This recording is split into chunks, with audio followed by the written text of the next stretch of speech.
संस्कृत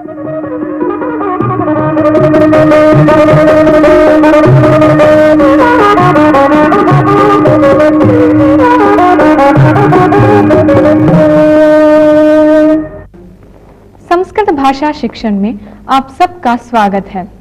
पूर्व पाठ में हमने संख्यावाचक शब्दों का प्रयोग कैसे करना है यह जान लिया। इस पाठ में हम कई नित्य संबंधी शब्दों के बारे में जानकारी प्राप्त करेंगे। नमो नमः। संस्कृत भाषा शिक्षणे भवतां सर्वेषां हार्दं स्वागतम्। सज्जाः भवन्तु। संस्कृत संभाषणस्य अभ्यासं कुर्मः। पूर्वतनपाठे संख्यासु लिङ्गभेदः अस्ति इति वयं ज्ञातवन्तः। इदानीं पुनः अस्मिन् विषये एव किञ्चित् अभ्यासं कुर्मः। यथा अहं वाक्यं वदामि, अनन्तरम् एकां संख्यां लिखामि। भवन्तः संख्यावाचकं योजयित्वा तद् वाक्यं पुनरुच्चारयन्तु। यथा वचनानि सन्ति, त्रीणि इति अहं लिखामि। भवन्तः वदन्ति त्रीणि वचनानि सन्ति। वदामः वा? अस्तु, वदामः।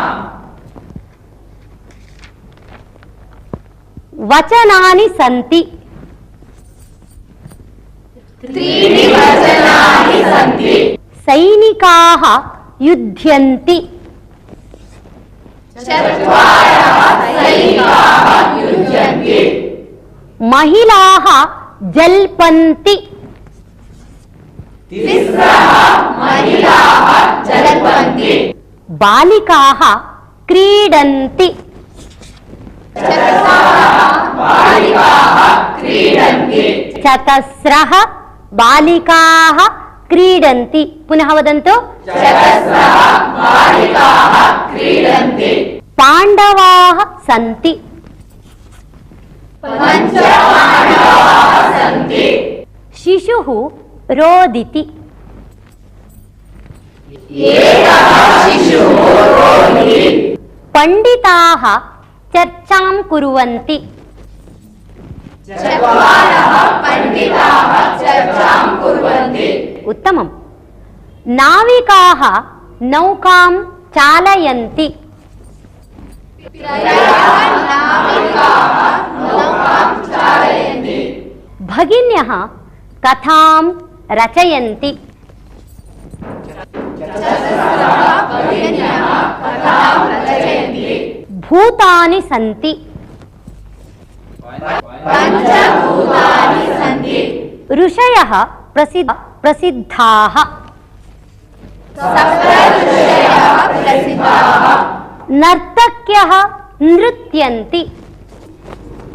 तिस्रः नर्तक्यः नृत्यन्ति। इदानीं भवन्तः एकं, द्वे, त्रीणि, चत्वारि एतेषां संख्यावाचकानाम् उपयोगं कृत्वा वाक्यानि रचयन्तु। भवती वदतु। मम हस्ते कङ्कणद्वयम् अस्ति। उत्तमम्। अत्र 5 अङ्गुल्यः सन्ति। अहं मित्रे गुणद्वयम् इच्छामि। मम समीपे तिस्रः कुञ्चिकाः सन्ति। मम गृहसमीपे 4 देवालयाः सन्ति। देवालयाः सन्ति। मम गृहसमीपे 4 देवालयाः सन्ति। चतस्रः दिशः सन्ति। उत्तमम्। मम गृहे 3 दूरवाण्यः सन्ति। अहं 4 पुण्यक्षेत्राणि दृष्टवती। मम गृहे एकः वृक्षः अस्ति। उत्तमम्। सरोवरे 4 बालकाः तरन्ति। अशोकस्तम्भे 4 सिंहोदनानि सन्ति। उत्तमम्। वैद्यालये 4 वैद्याः सन्ति। मम गृहे 4 घटाः सन्ति। उत्तमम्। मम भगिनीद्वयं महाविद्यालये पठति। वृक्षे मर्कटद्वयं क्रीडति। उत्तमम्। मार्गे 4 बालिकाः संस्कृते जल्पन्ति। संस्कृतेन जल्पन्ति। संस्कृतेन जल्पन्ति। पुनः वदतु। मार्गे 4 बालिकाः संस्कृतेन जल्पन्ति। उत्तमम्। मम हस्ते एका घटी अस्ति। मम गृहे चुल्लिद्वयमस्ति। मार्गे 3 यानानि सन्ति। उत्तमम्। वयमिदानीं संख्यासम्बन्धे एकां क्रीडां क्रीडामः।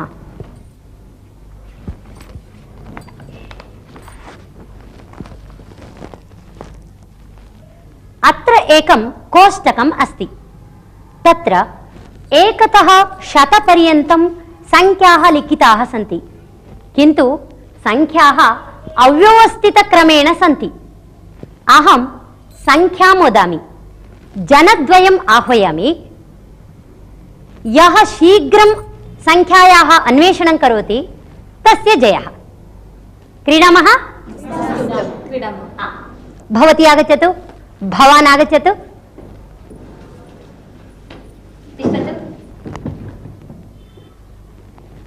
अहं संख्यां वदामि, भवन्तः सर्वे मौनम् उपविशन्तु। 62।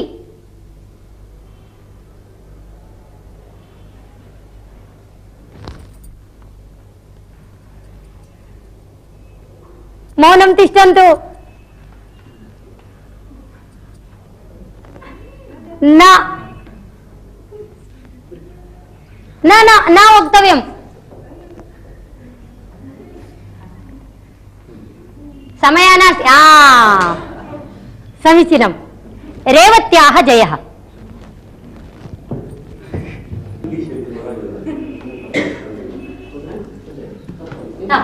पुनः जनद्वयम् आगच्छतु।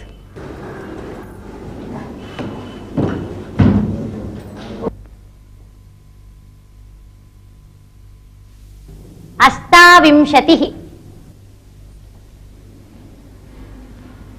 अत्र मौनं तिष्ठन्तु।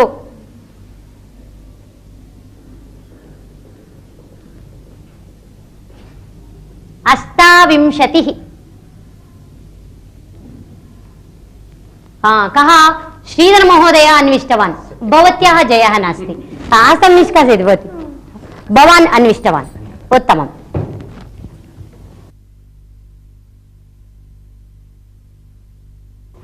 इदानीं रविः, मेखला च आगच्छतु।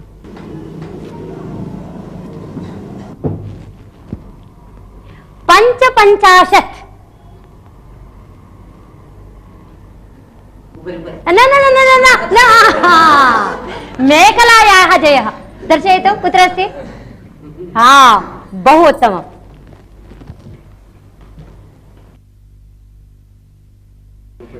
इदानीं राजलक्ष्मी भगिनी, भवान् च आगच्छताम्।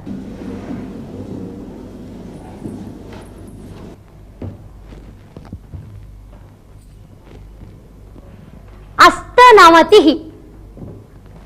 न वदन्तु, अत्र मौनं तिष्ठन्तु। मौनं मौनं न। समीचीनं। भवतः नाम किं? नागराजस्य जयः।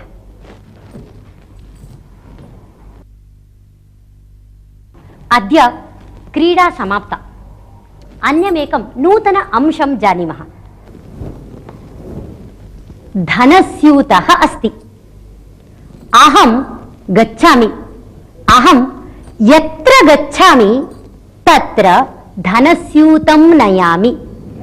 यत्र गच्छामि तत्र धनस्यूतं नयामि।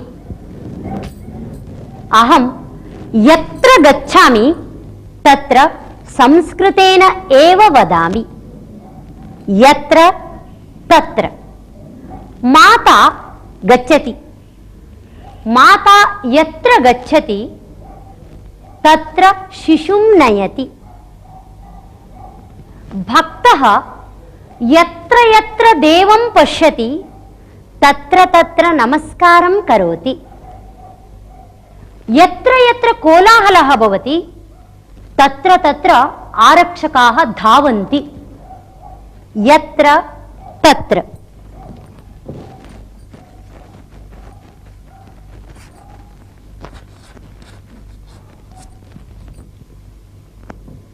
वयम् इदानीम् एकम् अभ्यासं कुर्मः। अत्र बहूनि चित्राणि सन्ति। अहं शब्दद्वयं वदामि। चित्रस्य साहाय्येन यत्र तत्र योजयित्वा वाक्यानि वदन्तु। वदतु।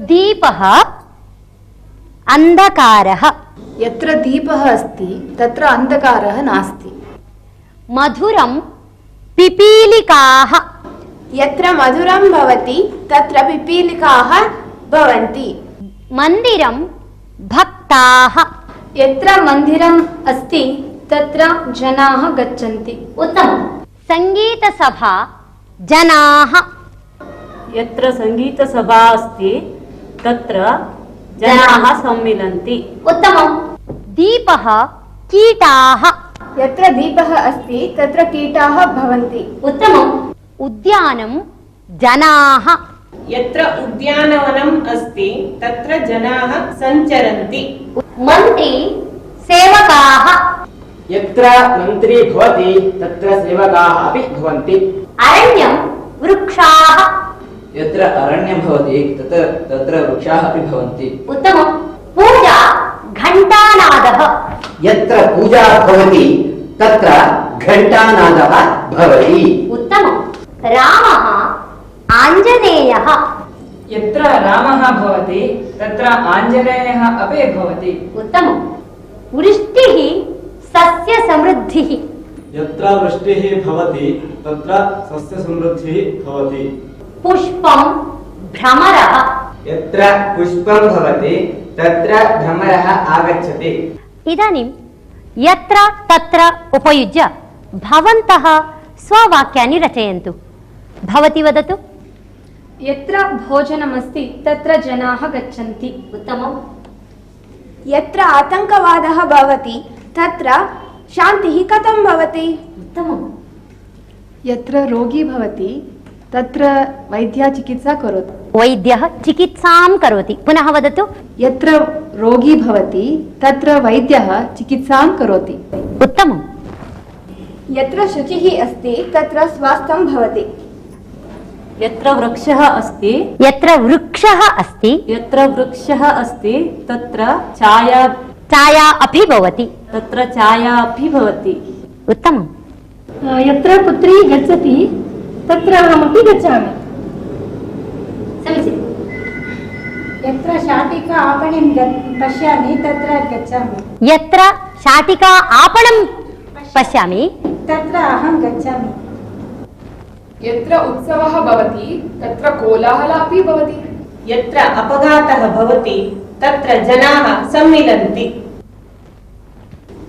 यत्र जलं भवति तत्र मत्स्याः भवन्ति यत्र तीर्थक्षेत्राः सन्ति तीर्थक्षेत्राणि सन्ति यत्र तीर्थक्षेत्राणि सन्ति तत्र जनाः अपि भवन्ति यत्र विपणिः भवति तत्र आपणमपि भवति आपणाः अपि भवन्ति पुनः वदतु यत्र विपणिः अस्ति तत्र आपणाः अपि भवन्ति यत्र सैनिकाः भवन्ति तत्र आयुधानि भवन्ति यत्र महिला सम्मर्दः तत्र कोलाहलः भवति यत्र संस्कृतगोष्ठी भवति तत्र अहं गच्छामि यत्र नगरं भवति तत्र मालिन्यं भवेदेव यत्र कार्यम् अस्ति तत्र श्रमजीविनः सन्ति यत्र पाकशाला अस्ति तत्र मधुराणि भक्ष्याणि भवन्ति उत्तमं यत्र चोराः सन्ति तत्र आरक्षकाः अपि भवन्ति उत्तमं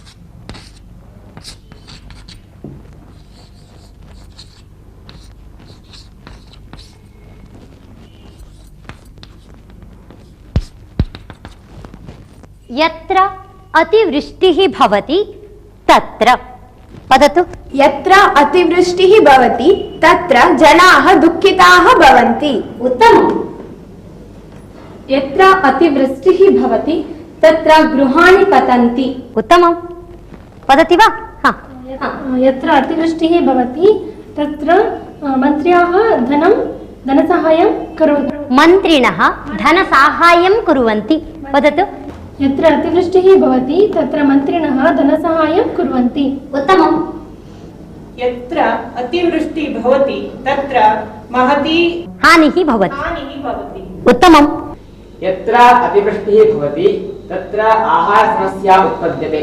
उत्तमम्। यत्र अतिवृष्टिः भवति तत्र महान् प्रवाहः भवति। यत्र अतिवृष्टिः भवति तत्र मन्त्रिणः विमानयानेन गच्छति। यत्र अतिवृष्टिः भवति तत्र जनाः म्रियन्ते। यत्र अतिवृष्टिः भवति तत्र कृषिक्षेत्राणां परिस्थितिः दारुणा भवति। दारुणा भवति। दारुणा भवति। पुनः वदतु। यत्र अतिवृष्टिः भवति तत्र कृषिक्षेत्राणां परिस्थितिः दारुणा भवति। उत्तमम्। यत्र अतिवृष्टिः भवति तत्र धनहानिः भवति। उत्तमम्। यत्र तत्र, जहां वहां, इस अर्थ में इन दोनों शब्दों का प्रयोग किया जाता है। जैसे यत्र तत्र माता गच्छति। माता यत्र गच्छति तत्र शिशुं नयति। भक्तः यत्र यत्र देवं पश्यति तत्र तत्र नमस्कारं करोति। यत्र यत्र कोलाहलः भवति तत्र तत्र आरक्षकाः धावन्ति। अब आप लोग कई दृश्य देखेंगे जिनमें इन शब्दों का प्रयोग बार बार किया गया है। यत्र विद्वज्जनो नास्ति श्रेष्ठस्तत्राल्पधीरपि निरस्तपादपे देशे एरण्डोऽपि द्रुमायते। यत्र विद्वज्जनो नास्ति श्रेष्ठस्तत्राल्पधीरपि निरस्तपादपे देशे एरण्डोऽपि द्रुमायते। यत्र योगेश्वर कृष्णो यत्र पार्थो धनुर्धरः तत्र श्रीविजयो भूतिः ध्रुवानीतिर्मतिर्मम। यत्र योगेश्वर कृष्णो यत्र पार्थो धनुर्धरः तत्र श्रीविजयो भूतिः ध्रुवानीतिर्मतिर्मम।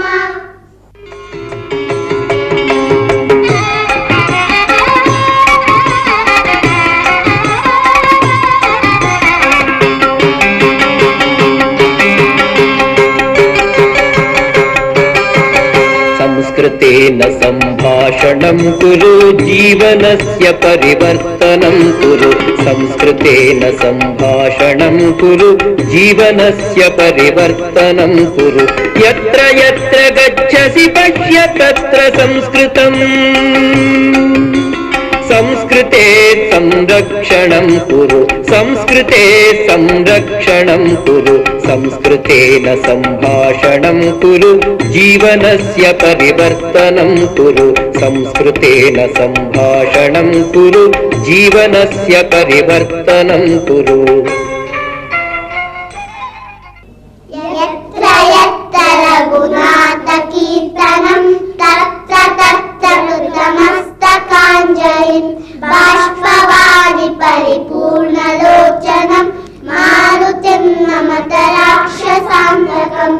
यत्र यत्र रघुनाथकीर्तनं तत्र तत्र कृतमस्तकाञ्जलिं बाष्पवारि परिपूर्णलोचनं मारुतिं नमत राक्षसान्तकम्। वयमिदानीम् एकं सुभाषितं शृणुमः। क्षणशः कणशश्चैव विद्यामर्थं च साधयेत्। क्षणत्यागे कुतो विद्या कणत्यागे कुतो धनम्। क्षणशः कणशश्चैव विद्यामर्थं च साधयेत्। क्षणशः कणशश्चैव विद्यामर्थं च साधयेत्। क्षणत्यागे कुतो विद्या कणत्यागे कुतो धनम्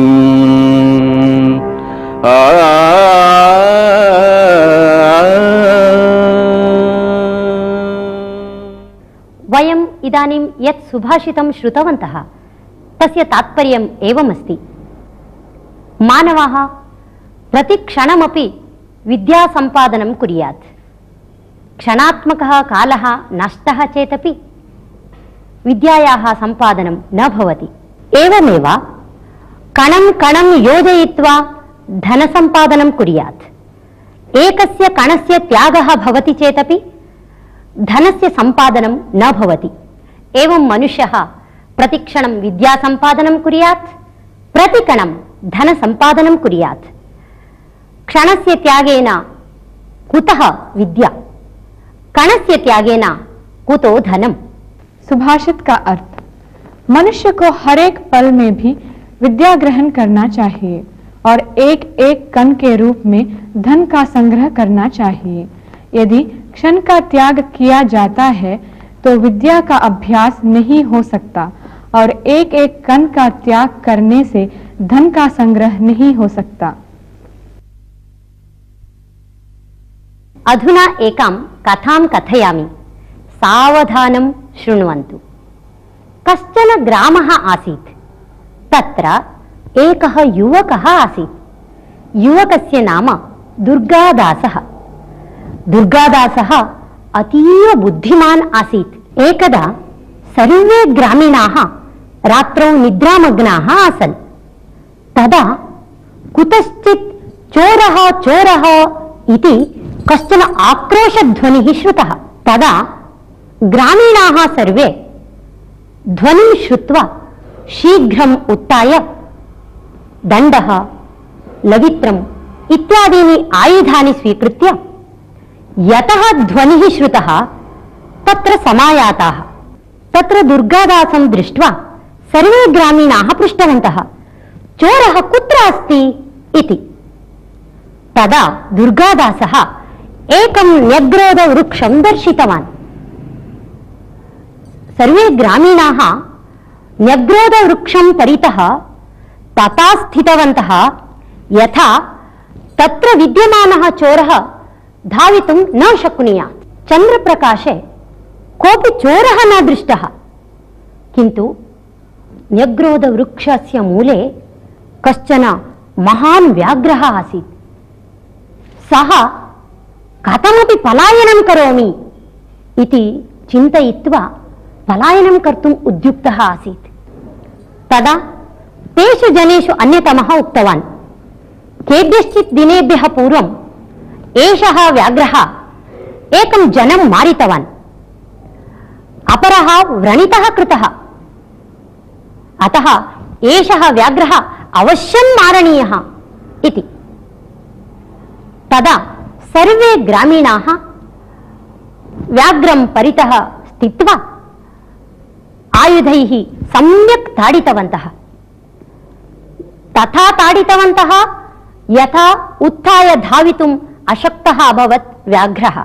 तत्रैव व्याघ्रः मृतः अभवत्।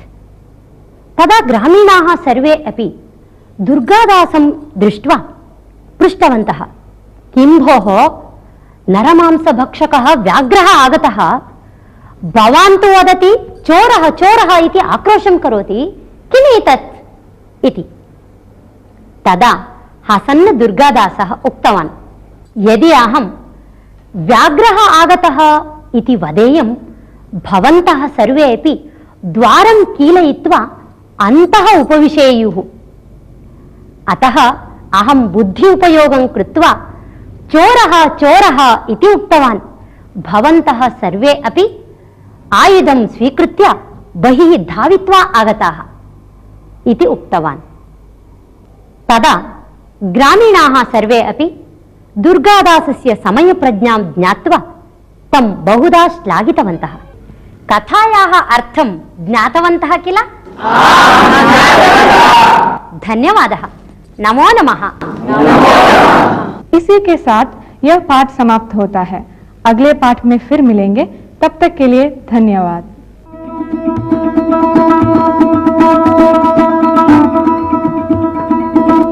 ॐ